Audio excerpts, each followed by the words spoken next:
6장 6절부터 공부하도록 하겠습니다. 6장 6절이요. 눈의 아들 여호수아가 제사장들을 불러 그들에게 말하기를 언약궤를 메라. 그리고 7 제사장은 7 양뿔나팔을 들고 주의 궤 앞에서 행하라 하고 또 백성에게 말하기를 나가서 성읍을 돌되 무장한 자로 주의 궤 앞에 가게 할지니라 하더라. 여호수아가 백성에게 말하자 7 제사장이 7 양뿔나팔을 들고 주 앞에 가며 나팔을 부니 주의 언약궤가 그들을 따르더라. 이렇게 말씀하셨습니다. 그리고 여기 9절에 보니까 무장한 자들이 나팔을 부는 제사장들 앞서가고 후주인은 궤를 따르니 제사장들은 가면서 나팔을 부니라. 자, 이 말씀이 뭐예요?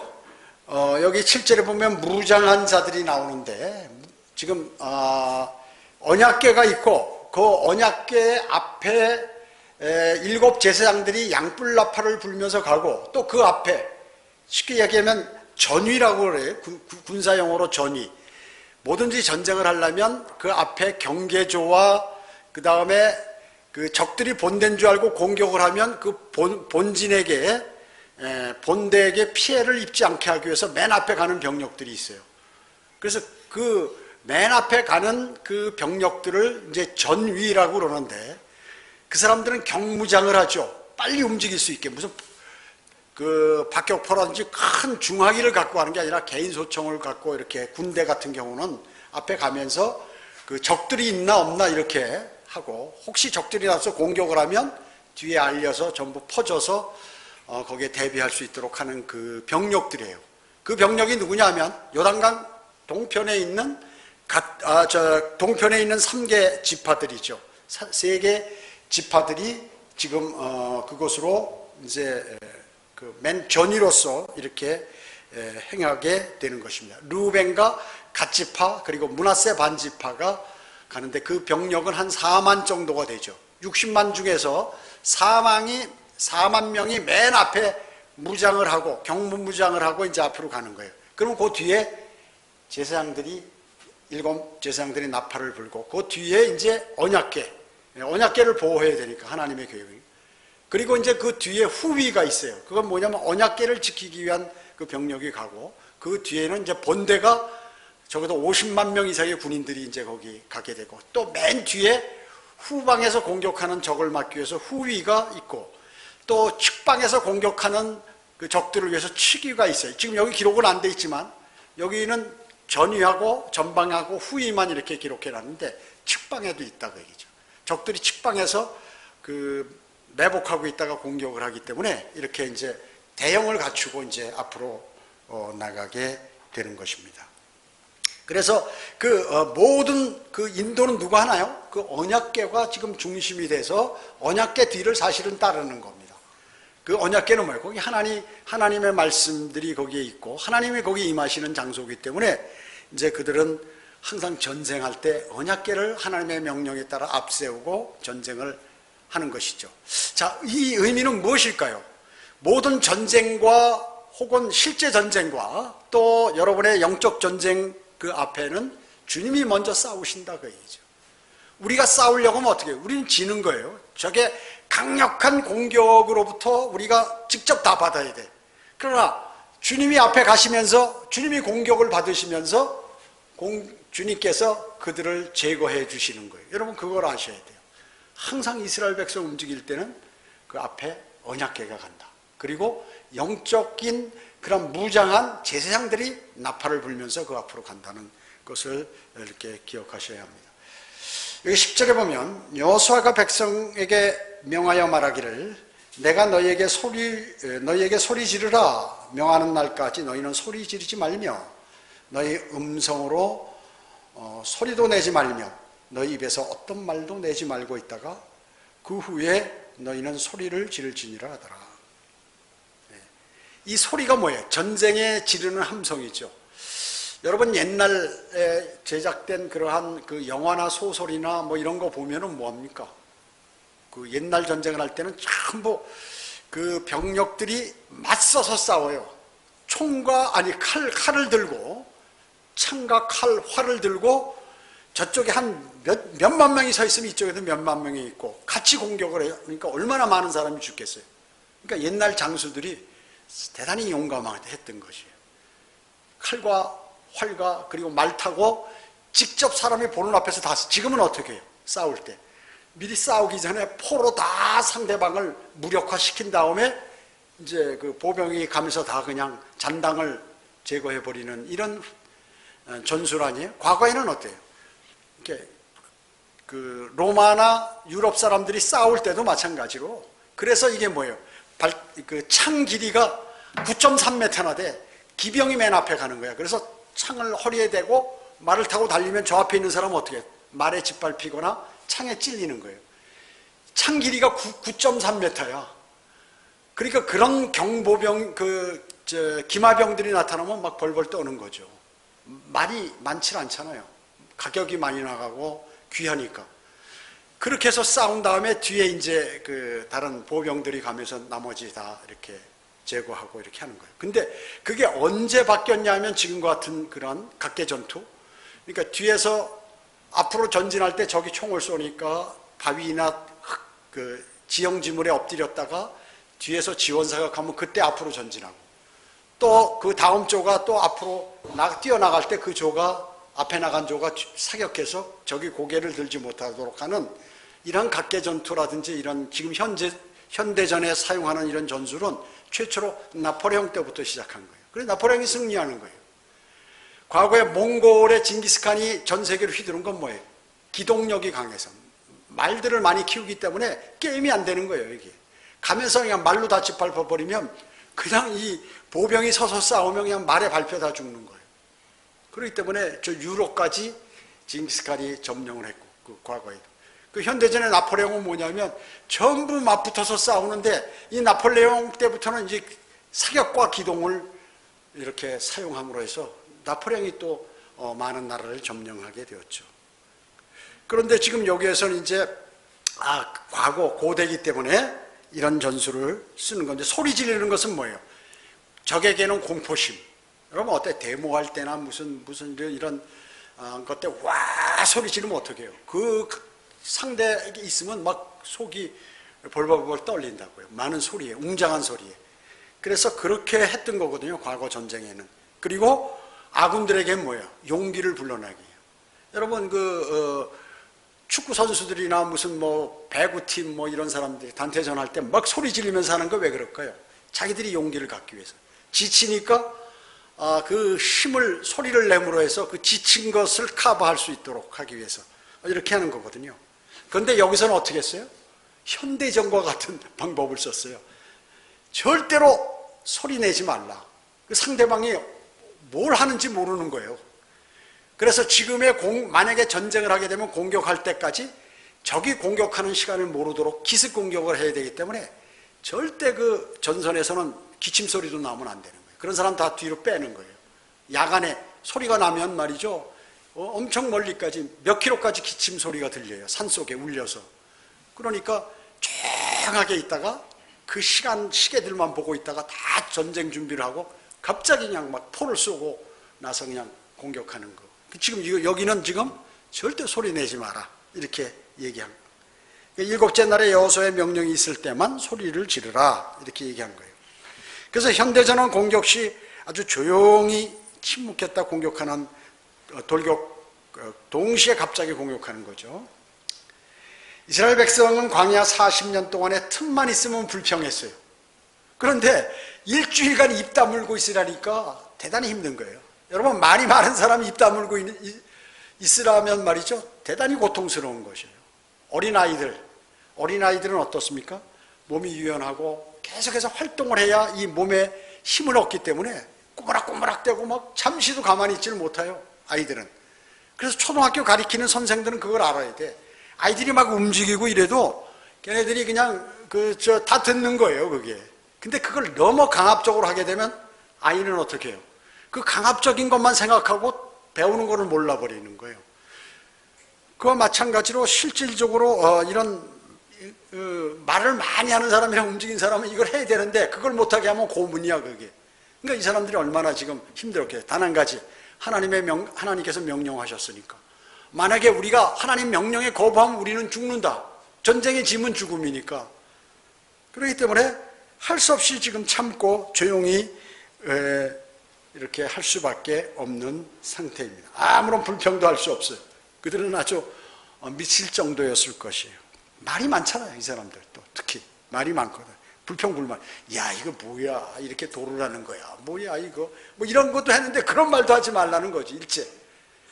주님을 섬기는 데 있어서 막 여러 가지 핑계를 대면 말이죠. 그 목적을 달성할 수도 없고 주님의 뜻에 따를 수가 없어요. 이것저것 다 따지고는 할 수가 없다. 무엇인가는 희생해야 돼. 그래서 여러분이 주님을 섬기려면 나에게 어떤 희생을 감수하고 그래도 무엇이 이때 그때 주님의 인정을 받게 되는 거예요. 그거 없이 모든 것 그냥 주님께서 다 알아서 해주시겠지.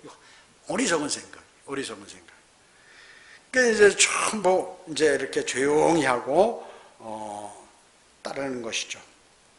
그렇기 때문에 병력이 움직일 때는 어떻게 소리가 장비 소리도 나고 무슨 발자국 소리도 나고 많이 그렇잖아요. 그래서 수많은 병력이 움직일 때 밤에 가만히 들어가면 촥촥촥촥 막 소리가 나고 막 이렇게 움직이는 거예요.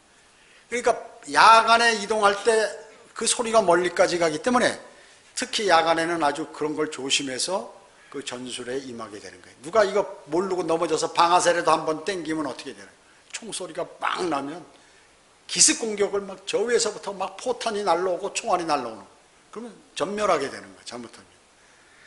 그래서 이러한 것들이 이제 필요하게 되고 60만 대군이 소리 없이 지금 막 도는 거예요. 쫙 도니까. 그러니까 여리고 백성들과 군인들은 더 공포에 질리게 되는 것입니다. 자, 그 다음에 이제 제가 이런 걸 어떻게 해요? 제가 보병이었잖아요. 보병에서 아주 전투보병이에요. 전투보병.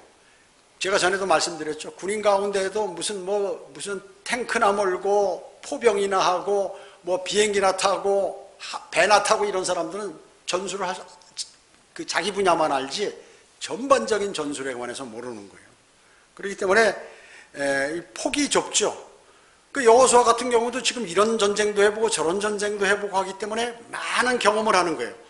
여러분들도 영적 전쟁을 치르는데 남한테 창피도 당하고 가족에게 멸시도 당하고 때로는 제 친구에게 우습게 보이기도 하고 이런 여러 가지를 겪으면서 자신이 영적으로 성장하게 되고 누워요. 그리스도의 군사가 되는 겁니다. 그리스도의 군사가 되는 것이. 그래서 대단히 중요하죠.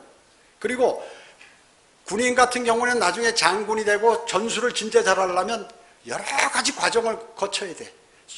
지휘관도 해야 되고 지휘자, 지휘관, 무슨 뭐 참모도 해야 되고 교관도 해봐야 되고 무슨 뭐 여러 가지 군대에서 일어나는 정보작전, 인사, 군수에 관해서도 알아야 돼. 다 알아야 그 작전을 수행할 수 있기 때문에 가장 유능한 장교들은 1년에 한 번씩 보직을 막 옮기는 거예요. 제가 14년 6개월 군대 생활을 하는데 교육기간 빼고 1년에 한 번씩 보직을 옮겼어요. 그러니까 적어도 14가지 이상을 경험을 해본 거예요. 그래야 전투를 할 수 있어요. 그런 사람은 바로바로 진급하죠. 바로바로 진급하고 항상 가장 군대에서 중요한 자리에 앉아서 그 일들을 수행하게 되는 것입니다. 그래서 지원부대나 이런 거 한 사람 장군이 돼도 몰라요. 아무것도. 그래서 헛소리 하는 거야. 지금 장군들이라고 뭐 다 하는 게 아니에요. 그런 전술을 거기서 몸으로 때우고 거기서 같이 들어가고 계획도 해보고 종합전쟁도 해본, 전투도 해본 이런 사람이 훤히 아는 거거든요. 한마디 하면 저는 헛소리 하는 장군들이 얘기하면 아 저거 거짓말이구나. 저기 지금 우리나라 이북하고 전술하는데 저거 제대로 모르고 뭐 얘기하는 거구나. 금방 아는 거예요. 금방 아는 거. 금방 아는 것이죠. 무슨 뭐 자기가 공부 잘하고 이랬던 많이 한 그런 그 군인들도 있어요. 뭐 지만원 씨 같은 이런 사람들. 그 사람들 얘기하는 거 거짓말인지 금방 다 아는 거예요. 군대 생활 해보고 이렇게 한 사람들은요. 전부 아는 거예요. 자기 고집대로, 자기 추측대로 하는 이런 것들. 성경도 마찬가지입니다. 성경도 그대로 자기가 하나님께서 하신 말씀 그대로를 해야지 그저 자기가 융통 버린다고 뭘 하게 되면 그 사람은 성경을 모르게 돼. 그리고 마귀가 바로 달라붙어요.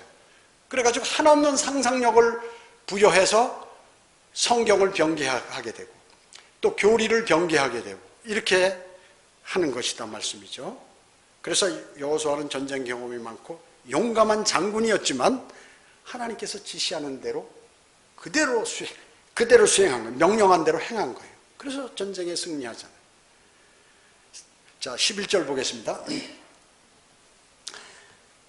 11절부터 그러므로 주의 괴는 성읍을 돌았는데 한 번 돌고 나서 그들이 진영으로 돌아와서 진영에 유숙하니라.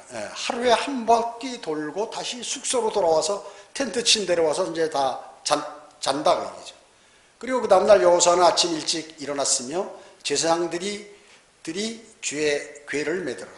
주의 궤 앞에 7 양뿔 나팔을 든 7 제사장이 계속해서 행진하며 나팔을 불고 무장한 자들은 그들 앞서 가더라.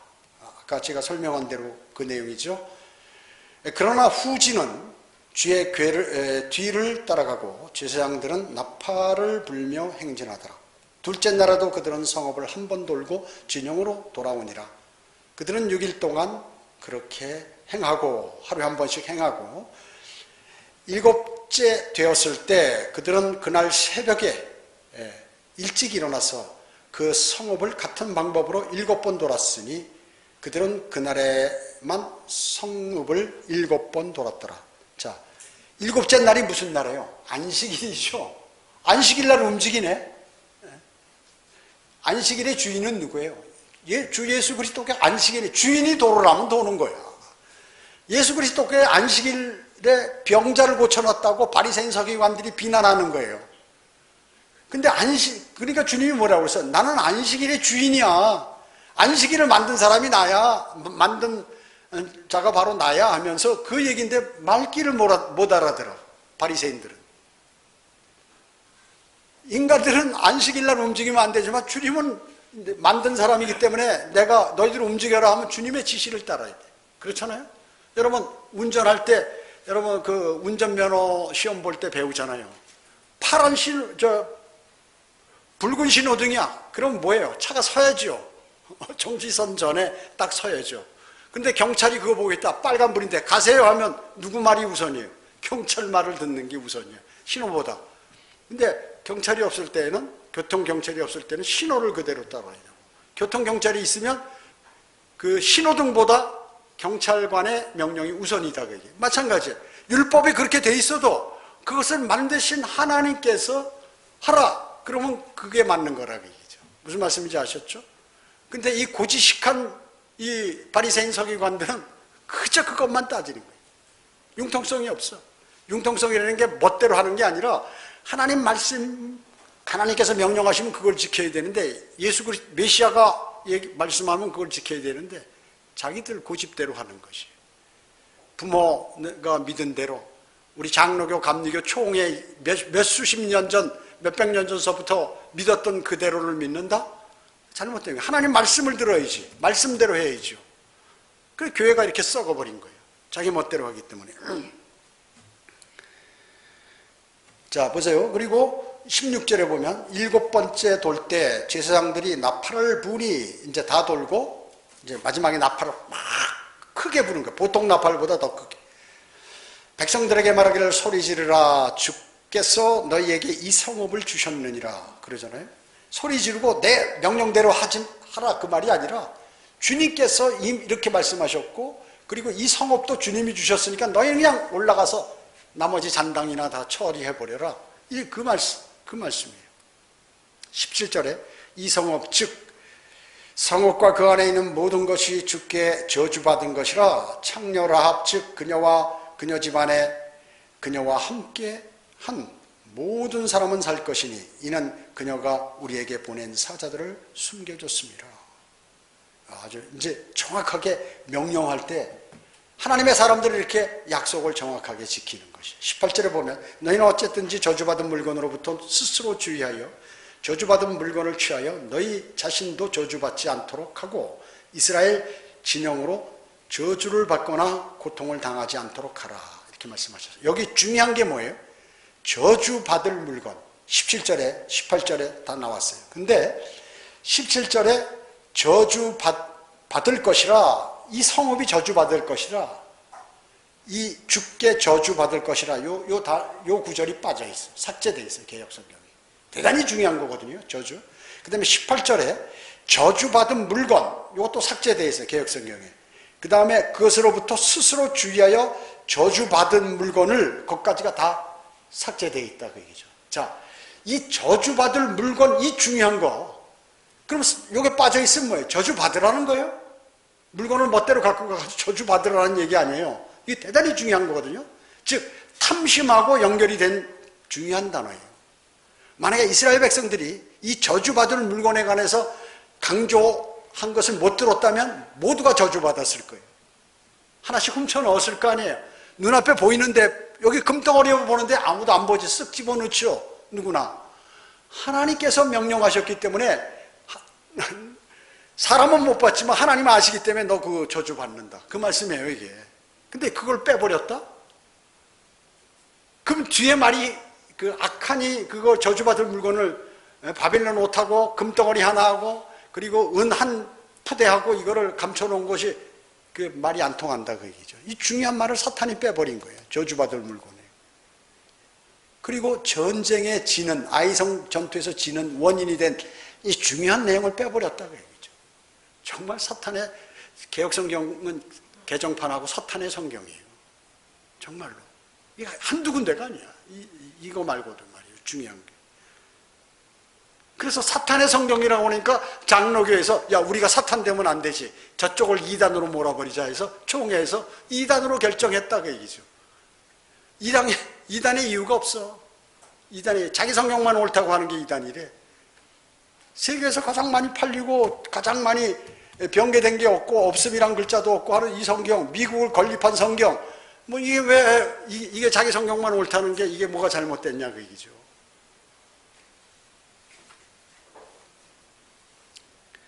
자, 여기 18절에 그렇게 19절에 그러나 모든 은과 금과 놋과 철 기명들은 주께 바쳐서 그것들을 주의 보고로 들어와야 하리라 하더라. 자, 쓰레기 같은 건 다 태워버리고 불태워버리고 인간들, 죄 많은 인간들도 다 죽여버리고 딱 갖고 올 게 있는데 뭐냐, 금은 보화만 갖고 와라. 그래서 누구한테 그거를 너희가 가져라가 아니라 주님께 갖고 와라. 그러니까 주님께 먼저 좋은 것을 드리라는 거예요. 여러분은 그런 마음을 갖고 계셔야 돼요. 내가 귀하다 내가. 그럼 내 몸을 주님께 먼저 드려야 돼. 그게 헌신이야. 드린다는 게 뭐예요? 주님을 위해서 뭔가 몸을 움직이라 그 얘기죠. 뭔가 여러분 지난주에 주님을 위해서 얼마나 몸을 움직이셨어요? 그것을 생각하면 되는 것이에요. 그것을 생각하면 되는 것입니다. 그래서 그렇게 말씀하셨고 20절에 그리하여 제사장들의 나팔을 보니 그들이 소리를 지르더라. 백성들이 나팔 소리를 듣자 큰 소리로 소리를 지르니 성벽이 완전히 물어낼지라. 하나님 말씀이 성취가 됐죠. 그대로 100%. 라합의 집은 제외가 됐겠죠. 거기 있는 그 성벽에 고대 그 최근에 1900년도 중반에 말이죠. 또 초와 중반에 다 이렇게 고고학자들이, 독일의 고고학자가 실제로 다 패보고 연구해 보니까 그 성이 다 무너졌는데 한 군데만 안 무너졌더라고요. 그게 라합의 집이 있는 것이에요. 무너졌으면 죽겠죠. 돌멩이들과 함께 묻혀가지고.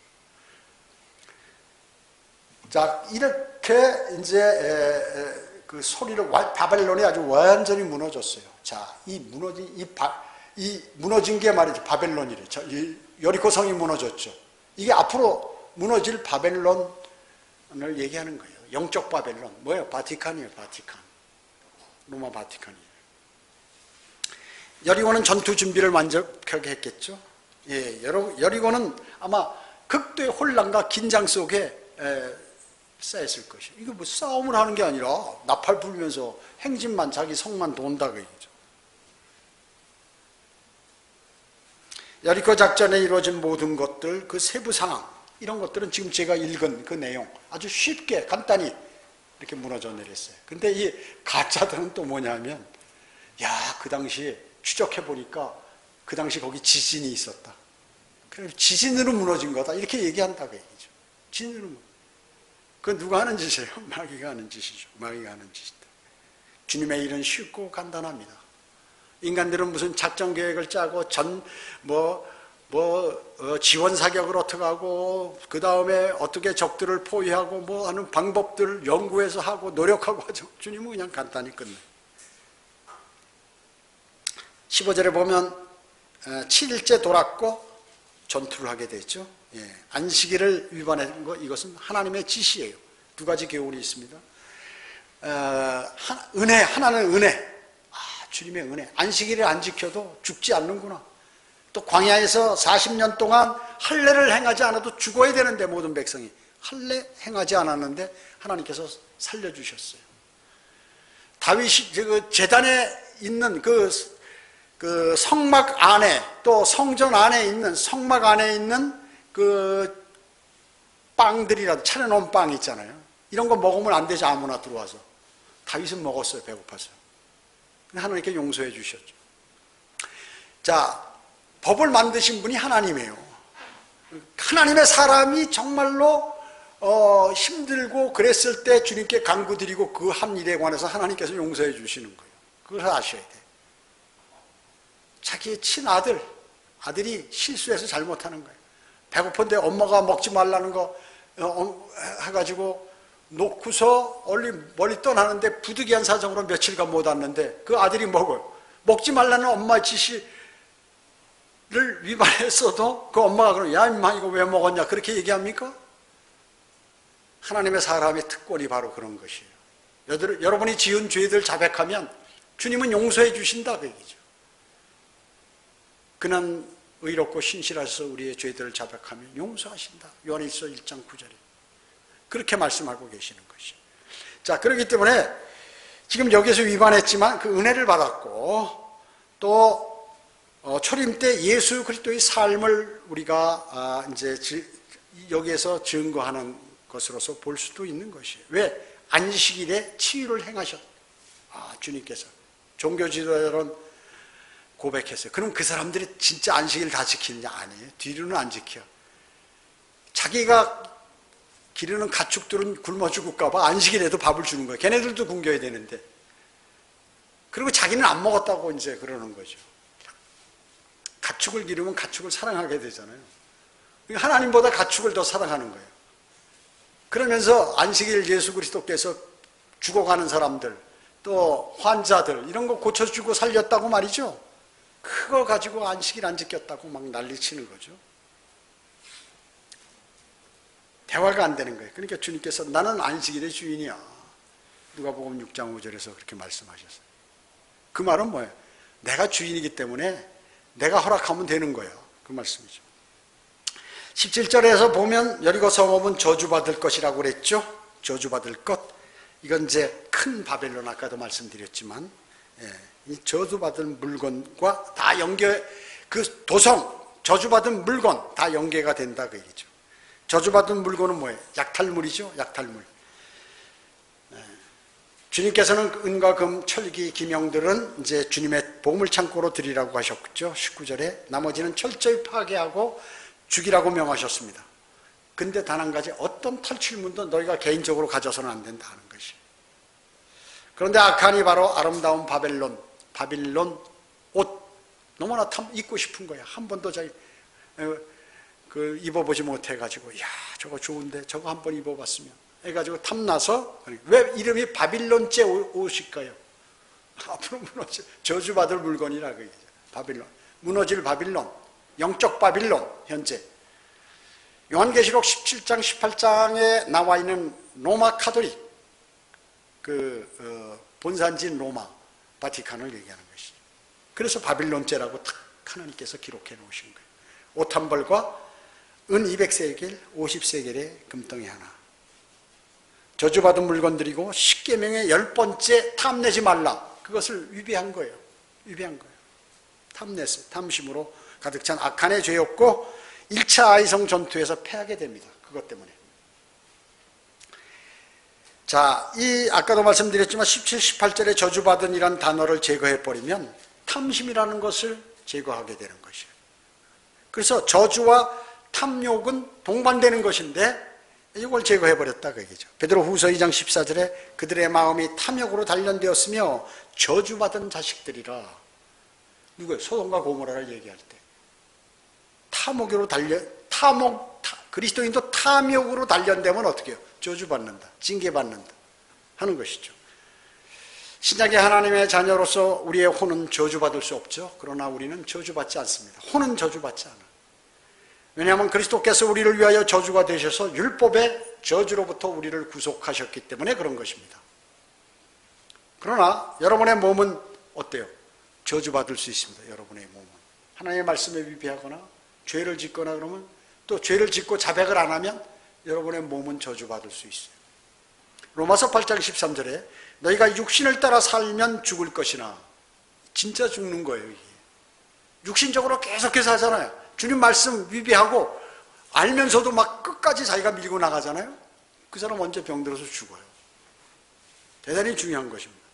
고린도전서 3장 17절에 만일 누구든지 하나님의 성전을 더럽히면 하나님께서도 그 사람을 멸하시리니, 멸한다는 게 뭐예요? 죽이신다는 거예요. 이는 하나님의 성전은 거룩하면 너희는 그 성전이기 때문이라. 성전에 죄를 짓거나 음행하거나 무슨 결혼한 사람이 다른 남자 여자들하고 무슨 성관계를 갖는다든지, 또 아니면 술 담배로 찌들어 가지고 성전을 그렇게 지저분하게 만든다든지 이런 일들 있잖아요. 또 기타 무슨 계획을 해가지고 죄를 짓도록 만들고 악한 마음을 가지고 상대를 골탕 먹이기 위해서 무슨 이런 것을 계획한다든지 하면 뭘까요? 저주받는다. 그리스도인도 저주받는다는 거예요. 그래서 영적 전쟁을 일으켜가지고 교회를 파괴하는 그런 사람들은 꼭 저주를 받아요. 그것을 알아야 돼. 근데 그 상황에 도달했으면 자신이 그것을 딱 알았을 때 어떻게 해? 배교하지 않거나 아니면 배교한다 하더라도 조용히 있는 거죠. 주님께 맡기는 거죠. 근데 나가서 막 거꾸로 거짓으로 공격을 하는 이런 집단들이 많이 있잖아요. 그 사람 말을 안 해서 그렇지 어떤 분야에서 저주받은 것들이 반드시 있어요. 반드시 있습니다. 창피하니까 얘기 안 하는 거예요. 그런 거. 아나니아 삽비라와 탐심 때문에 성령께 거짓말했을 때 둘 다 죽어버렸죠. 쓰러져서 사도행전 5장에. 돈에 대한 탐심은 모든 악의 뿌리라고 성경은 말씀하고 있는 것이에요. 디모데전서 6장 10절에서. 바울은 또 골로새 3장 5절에 탐심은 우상숭배다.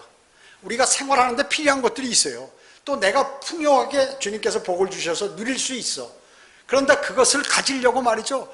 온갖 마음이 다 거기 쏠려가지고 주님의 말씀이고 뭐고 다 없고 주님께 헌신하는 것도 전혀 없고 막 이래버리면 주님께서 그렇게 우상숭배로 취급하시는 것이죠. 그러면 뭐예요? 징계가 내리죠. 그래서 성도의 탐심과 관련된 성도는 탐심과 관련해서 저주를 받을 수 있다 하는 것입니다.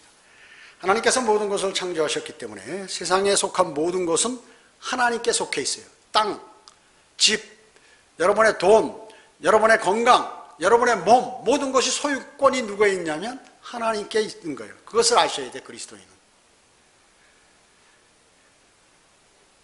그렇기 때문에 그 대부분 많은 사람들이 무슨 재산을 축적하고 무엇을 갖고 있고 하게 되면 내가 열심히 해서 버는 것으로만 착각하는 거예요. 신명기 8장 18절에 우리에게 재물 얻는 능력을 주신 분이 바로 하나님이라고 이렇게 말씀하고 계세요. 여러분이 돈 벌 수 있고 또 재산을 가질 수 있도록 허락하신 분이 하나님이에요. 근데 그 사실을 모르고 이건 내가 한 거야 라고 생각하면서 주님을 멀리하게 되면 그것은 징계로 가게 된다 하는 것이죠. 하나님께서 우리의 건강을 가져가 버리시면 우리는 영락 없이 누워야 돼요. 여러분 건강 지키니까 여기 오늘 경배 드릴 수 있죠. 침대에 누워버리면 경배도 못 드리는 것이에요. 그리고 병들어서 병원에 누워있으면 뭐예요? 돈 한 푼도 벌 수 없어요. 그걸 알아야 돼. 한순간에 그렇게 돼버리는 거예요. 사람은 그걸 몰라. 이상하게 자신을 창조한 창조자가 너희 예수 그리스도를 영접하지 않고 구원받으면 지옥에 간다 하더라도 자기 일에 바쁘고 자기 생각만 하지 이게 말이죠. 하나님의 말씀을 신뢰하고 그걸 믿지 않는 거야. 그리고 탐욕을 부리지 마라. 그리스도인에게도 그렇게 주님께서 말씀하는데 그냥 거기 하다가 나중에 덜커덩 걸려드는 거예요. 그러면 안 된다 그 얘기죠. 가짜 교회들이나 주님께서 복 주십니다. 당신은 훌륭합니다. 하나님께서는 당신을 사랑합니다. 아, 우리 교회는 큰 교회, 우리 교회가 이렇게 부자인 거 보면 여기 있는 사람들이 다 부자이기 때문에 부자입니다. 그 하나님의 인도하심의 증표입니다. 라고 거짓말하는 것이에요. 거짓말하는 것이죠.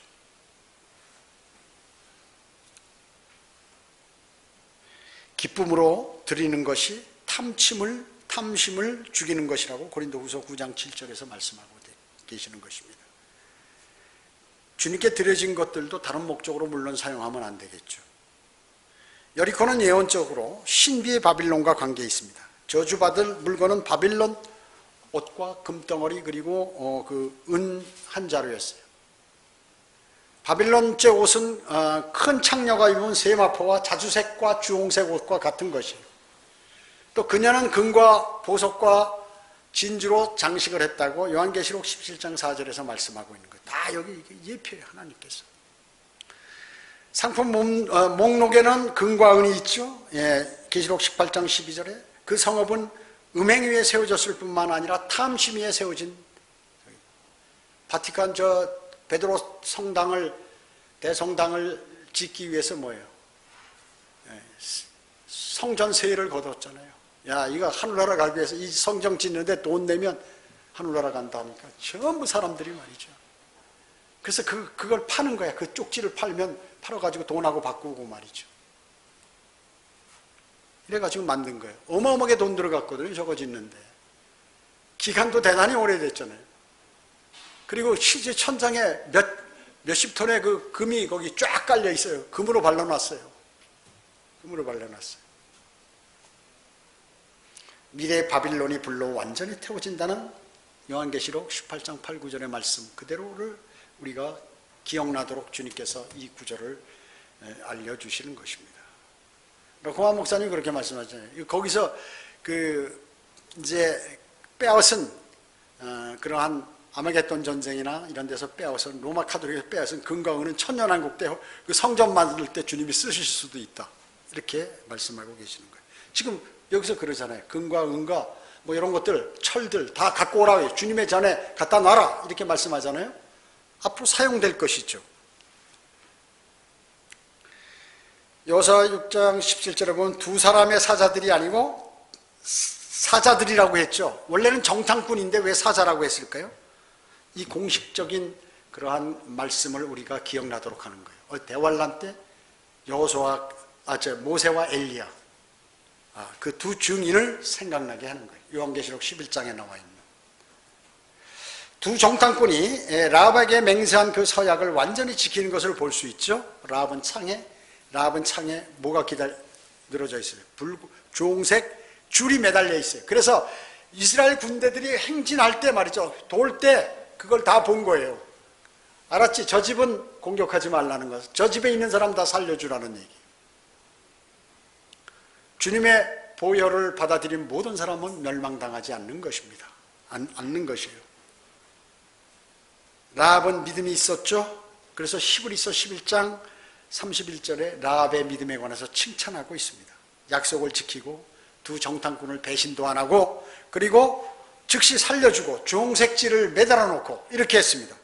그리고 살아남게 되리라는 믿음이 있었고 일주일 내내 그는 나오지 않고 두 정탐꾼이 얘기한 대로 그 집안에 가만히 있었어요. 21절에 보면 그들은 칼날로 성읍에 있는 모든 것을 완전히 멸했죠. 24절에 보면 그들이 이제 불로 그 성읍과 그 안에 있는 모든 것을 태웠어요. 고고학자들이 캐보니까 그 숫덩이들이 나오더라고요. 성이 무너진 거 뭐 다 나오더라고요.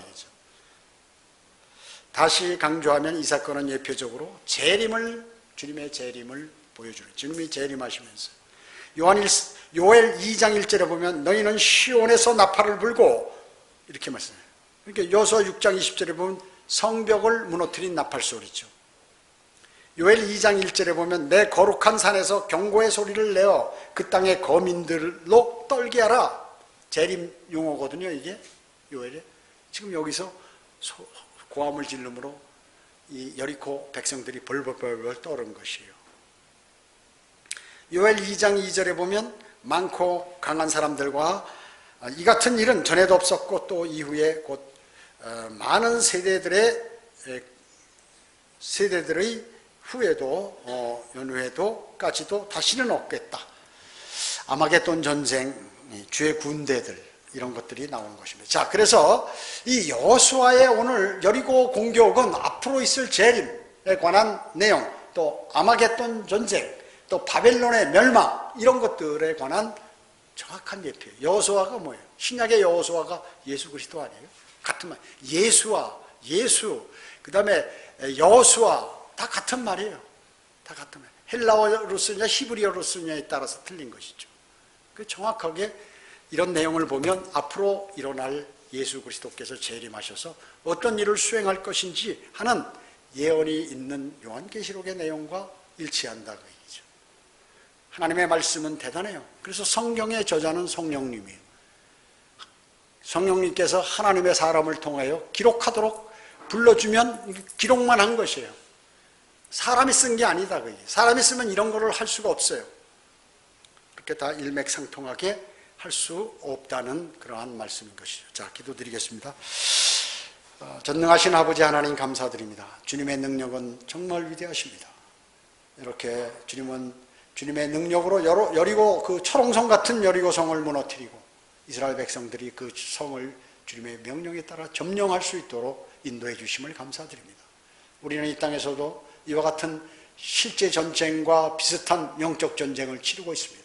주님께서 성도들을 보호해 주시고 늘 승리할 수 있는 계기를 마련해 주시길 간절히 기도를 드립니다. 오후 예배와 오전 예배 교제 시간 모두를 주님께 의탁하오며 다시 오셔서 저희를 데려가실 주 예수 그리스도의 이름으로 기도드립니다. 아멘.